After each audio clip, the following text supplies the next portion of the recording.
No one had ever said that. You know, so giving them the tools, so where do we go to get the tools? I think that has to come through professional development. And I think that professional development is best served from peers rather than administration. I agree. Whenever, you know, Danny and Faith come in and they are doing the ones doing the professional development, it's like, well, we do the discipline and we don't, you know, we want you to handle it. It looks more like we don't want to handle it. And that's not the message that's being sent. It's like we're trying to arm you with things, but that's not necessarily always how it's received. And I don't know that at this campus, I just know that's how it has been where I was. Okay, I totally agree. Were you the one that brought up an Ivy campus there's an Ivy campus in Texas that has a conflict management staffer? Ms. Perry brought that up, our counselor, but yes, they have a full-time staff member. All they do is conflict resolution, whether it's between student to teacher, parent to teacher. All they do is handle conflict. They have one person. That's a full-time job. And Right. I It can is see a where full- you more need than a to- full-time job. I'm thinking, how do they Two not have two or three? One for each grade level. Right. If we thought that direction with the charter that's happening and some extra funding, if we propose something like that as the safety committee, could we put together maybe a little outline that looks like a bit like a simple business plan of, hey, Miss, you know, our administrator, Ms. Condit, our principal, this is our plan. Would this be a full-time employee that we could rationalize? And I wonder if we really got intentional with that job description, if it wouldn't look like that's a very valuable position to have, because I watch Mr. Stanley and I watch Ms. Newhouse, and there are days and weeks devoted to write-ups. I'm not sure that's efficient. And it's the same teachers. And even if it was just in team time, maybe we just have, you know, bring one thing to the table. Let's work on that this week. Let's bring this to the table. This week, I want you to not teach through behavior. Mhm. Let's approach this behavior. You know, I want you to focus on that this week. This is your, whatever we want to call it, you know, your focus for this week. I think you're right. I think that's something, I don't know. No, I think I'm that not the builds planner. on high expectations for adults and students. Because if we're talking about pushing out strategies to teachers, we keep those expectations for behavior high with our teachers. And then if we have them push it out to students, we keep it high with them. Shared vision, high expectations through the culture for teachers and students, right? Even if it's just like a bullet in our training, or a quick 5-minute video, or a, You know, and I'm gonna go as far as, okay, so I'm all about that lanyard, I'm all about those badges for IT. Okay, so maybe we even turn this, you know, teacher tool belt thing into some kind of program where if, you know, you're spotted doing this, if you're blah, blah, blah, then that looks you get a like shout out or this. something. It looks like this as far as, you know, you working the program. A teacher I don't know. incentive program to have handled things in-house though. It doesn't go to them. But, Yeah, that but the doesn't- thing I is, mean, I see your point, but but it's is not it- really, that's your job. Yeah, it Right. is. I mean, you know, But it all goes back to that shared vision, right? Maybe that new teacher doesn't know that's their job. right. And maybe they don't have the tools to handle that. How do we get families and communities involved in safety and discipline and culture?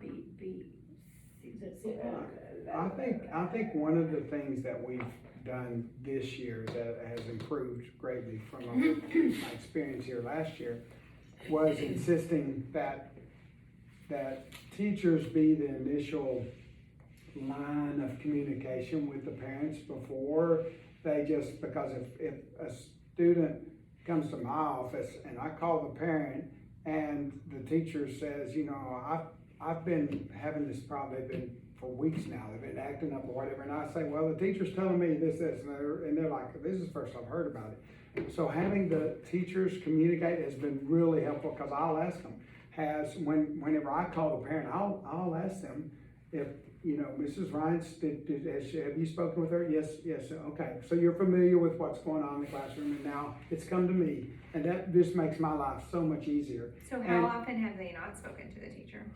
That's what I'm saying, it's so It's much better, better this okay. year, it's so much better because we're insisting. Don't even send them down to us till you've contacted the parent.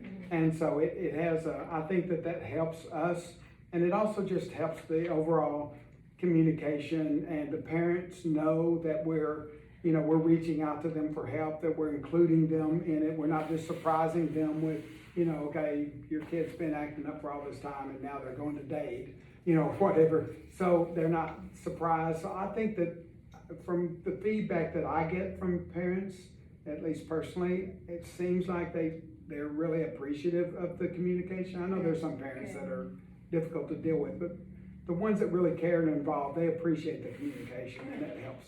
At a previous district, we used Google Forms and Facebook to push out safety surveys. Okay, I love that idea. Yes. And we did a safety survey, and let's move to it. I don't love the format of this, so I want you to think of how we could do it in a more effective way. This was actually pushed down from the district. We want to do our own that's more effective. It's actually in this stack.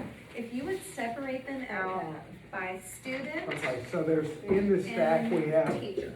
teacher, Office staff. we have teacher interview questions, which are separate.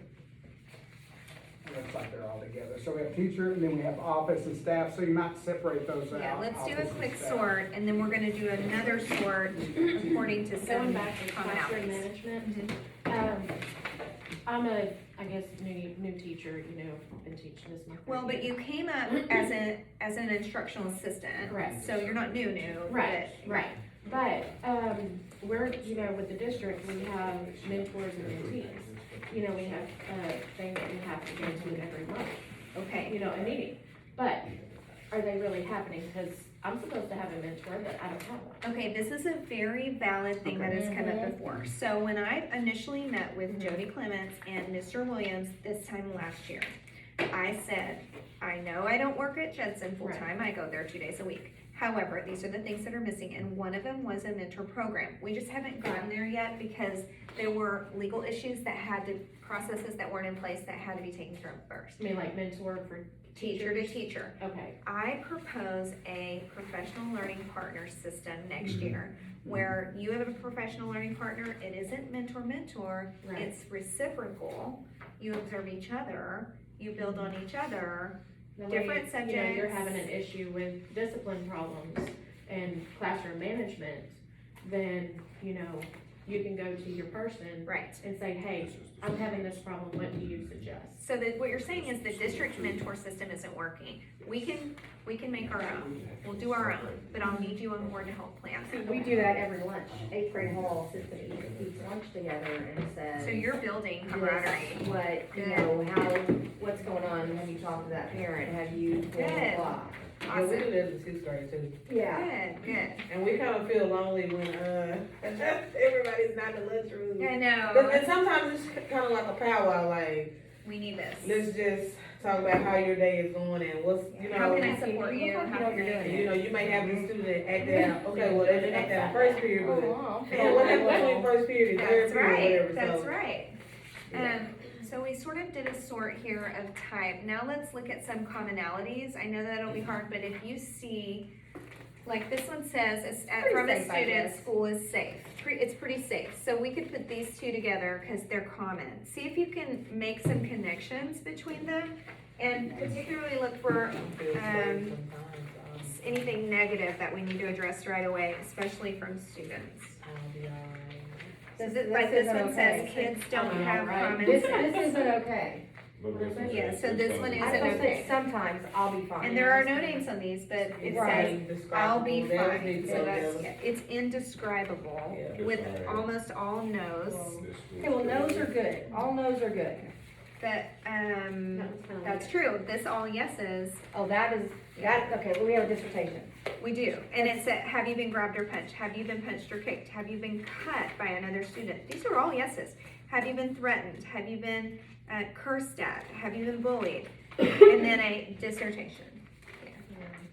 no names, but this is alarming. So we need to take these and put them together, and then we need to start addressing how we're gonna Just some of the move kids. forward. And this one says Common that they were, I know, I saw that one. they were. Just some of the kids don't have common sense. School is all crazy, all the kids are being. So they hear about it, but that's, Okay, but so they have had stuff stolen. Oh, you're reading way fast. Thefts and also threats. This kinda goes with this, I think. No, I'm not Chinese, I don't speak Ching Chong, and I can see, small eyes, So purity. these are pretty. It's really, there's reds and half, it's straight up. Okay, so this one is interesting. This student is addressing safety and says, it is safe because the school has lockdown drills and stuff. Yeah, this one says we have cops, so we're safe. Okay, good. Definition is unsafe, it doesn't say. It's unsafe, very unsafe. Hurts the heart. It is, and if we don't do surveys, we're never gonna know. And this is a very small cross-section. We can't obviously look at all of them, but Mr. Broussard, as a parent, how does that make you feel when a student says school's not safe?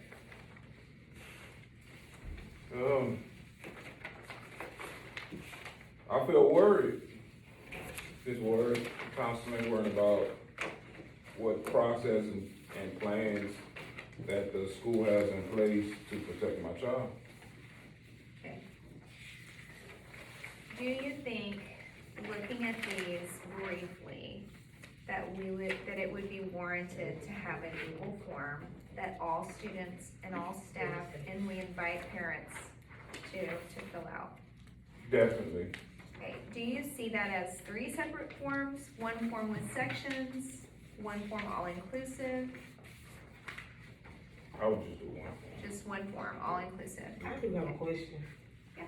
Now, They can have like we're a talking about the comment safety, section that they you know how can they have, sometimes they have the town hall meeting. Yes. What if we did a town hall meeting with parents and students? I love it, You okay, know, just so, like and have some kind of incentive for those kids that come, well, we used to do that with the elementary, we used to always give incentives if they came to a program and we needed the parents to come, it was always like We fed them. or we gave them a Hot free dogs dress and pass. we could do that. And kids love free dress passes, but we can do the hot dogs and chips, because some kids will put on free dress knowing Yeah, that they Ms. didn't come to Honda the doesn't meeting. love going away from the Right. uniform, but I do like providing food. I think a town hall meeting, you know, just I within have the also Judson heard, community, so this is what I've also heard, and invite the officers, of course, and you know, teachers, so they can still get. and parents and families, yeah, because they have input. Yeah. I've also heard that it's good to do it outside of the property of school, because school is not necessarily a welcome place to all parents. Some parents didn't finish school, some parents didn't have a positive school environment,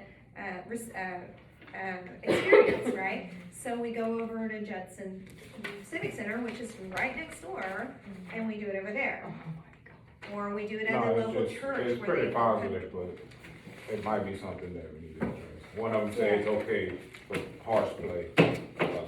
Remember I had said that earlier about the running and playing in the hallway. And whenever when we would offer hot dogs and a bag of chips and a drink, those people would come and bring 12 kids. Well, and just Every like- kid in every school, they would all show up and. Just for food, Yeah. yeah, okay, so, wrapping up, I just had a couple more questions. As far as applying state laws, federal laws, sound decision-making, are we pretty squared away in school? Is there any red flag here at Judson that's, we're not following state laws, federal, any areas where we need to beef up on sound decision-making? Well, here's the deal, the laws actually have changed recently, this last year, there's, I know who a wrote this. few of the laws have changed. And so the reason we're having this audit is because, under this last legislature, the most recent one, the TEA now has a sort of a sub-board, that's the Texas School Safety Board, that now will be, actually actively, auditing and monitoring school safety. So this audit we're doing next week is a district audit that we're doing following the basic guidelines we've been given Okay. by the, state. But at any time, state auditors can come in to our campus and go through this whole thing with us and go through even all of our paperwork. One of the things that's a higher demand now than has been before is, tracking, like having monthly safety meetings. We've been having those. We have to keep minutes of those meetings and records of those meetings. We have to keep records of all of our drills and all of that kind of stuff and paperwork, have a paper trail with that. And just, everything has to be documented now. So one of the things they'll audit, will be our books, making sure that we have, safety plans in place, all of our campus maps, our site maps. You may have seen some of that on these, on this list. And even posted signage, both for general school safety, like bullying, anti-bullying posters, those kind of safety, general safety posters, as well as specific, posters that we have up, signage that we have up for evacuation routes, exits clearly marked and so forth. So all of that is subject to, this broader audit. And so that's now, if you get, if they come in and audit, you're given a certain amount of time to correct that, come back and they can re-inspect, and then if you don't comply, if you're not in full compliance, then it can become a legal issue that would go public, and then they have to have a public open hearing with the school board, and it can be a big deal. That's a problem, and with us going full charter, we'll have 3 schools in our charter, which will be Johnston McQueen, Bramlett, and us. So we talked about this in IB too. We have got to get intentional with vertical alignment too. Meaning, if we have a system for keeping intruders out and training kids on it, we need to push that down so that they can do the work for us and our kids come up trained after a few years. Does that make sense? And then we're just looking at new students to the district. So it shouldn't be a first exposure to students in middle school to not let an intruder in a side door. That needs to be elementary and all the way up, starting with kindergarten.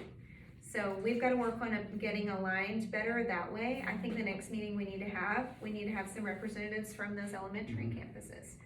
And another issue just came to mind that came out in our last safety meeting, and our superintendent, I heard say to the fire marshal, stop giving warnings. Because the fire marshal comes around and, okay, fire marshals come around, so take all your stuff off your doors, and then he leaves, and then you put all your stuff back up on your doors. And so he said, start giving citations. Well, fire citations, the district doesn't pay for that. It's ultimately the campus principal, but the campus principal is gonna hold the teacher responsible for it. So you don't wanna get, in a position of just saying, okay, after they go, I'm gonna plug all my extension cords back in and blah, blah, blah. If they come back in for a surprise, you've been dinged on that and you didn't fix it, then you're gonna get a citation. According, that's what he told the fire marshal. Well, it's about time. I've also heard there's inconsistency depending on who the fire marshal is at that time. Right. So I think they're working on that on their end. We need to stay consistent on our end. So our standards need to be higher than the fire marshal so that we don't find ourselves in a non-compliant situation. 5 minutes, any responses, questions, ideas, solutions? We are gonna meet again, so. Just one thing I want to point out, I came from a school that is notoriously bad, Okay, with safety, period. okay? The kids, it's just, in the community, that's the community's eyes. So That's what bad they brand, think. their brand is bad. Yes, bad. However, being there and here night and day, with one exception, Okay, hit us with it. and I haven't said this to anybody, but here we are. Yeah. The kids here are mean to each other. Okay, I Kids, think that's a big culture issue that has to be. yes. Okay. They'll just turn around in class, you're stupid, shut up. That, right, that is one thing that I really push, and it's not mine, mine's down there. One thing that I really push in my classroom to just not allow, this is gonna be a respectful place. Whatever you do outside of here, whatever you do at home, whatever you do in your community, that's that's you. I can't fix you out here, outside of here, but within these four walls, we're gonna be respectful to each other, and we're gonna speak to each other like that, and bring it back to the social contract. But that is one thing I notice a lot about Judson, is they are just They are, backbiting at okay, each so I other. will tell you what we have seen in the years, cause you and I have been here for several years in different capacities. And Mr. Broussard's been here more than 1 year, and Mr. Jeffrey, and Officer Jeffrey. So here's what we have seen. Overwhelmingly, it's a lot better. However, this school that is feeding to us with the major behavior issues, that's about to change because Ms. Pondit will now be over the 3, and she's going to make some serious changes there next year. That school feeding to us, if you have a hand raise of kids that came from there and you take a look, you will see there is a trend coming from there. They See, I have, don't even know what feeder so schools are, I don't, that, like, I that literally am. again is a shared vision issue that we need to, Okay. thank you so much for bringing that up, because we've got to make sure that the vision and the approaches to discipline goes all the way down and feeds all the way up. And because I thought, oh, whenever I come over here, you know, because you can walk through the halls and see a huge difference. It's so quiet. The kids are in classrooms. I'm like, oh my gosh, this is not. And then I get in the classroom and the door shuts, and I'm just like, oh, y'all are mean. They are mean, and it's, Yeah, it they're is mean. better. It Yes, is better than last mean. year. Part of it's middle school, but it is better than last year. It's going to continue to get better, but remember, we were a turnaround campus. Right. Everyone is new. So what we see with the order, that's just stage 1. We've reached stage Right. 1. Now we're entering stage 2, which is character building, right? Right. With real Absolutely. intentional plans. So here's what I need walking away from the table from you guys. I need solutions. Take a picture of the posters. Take a picture of one of these, and then I'll send out a Google form with some responses, and we'll come back to the table with solutions. Yes? Yes. Thank you so much for being in attendance. I really appreciate Bathroom issue, that is an issue, I know in our house, on my house, Yes. it is it. More it's, supervision for it bathrooms. is so. See, we need that in the form. See, Put that in the form. we had people, like, in between classes, like, it was your job, like, where our bathrooms are, Sampson and Broussard, cruise across the hall. Your job is to clean out, keep kids, you know, I moving think in and out. honestly, You know, I think duty stations need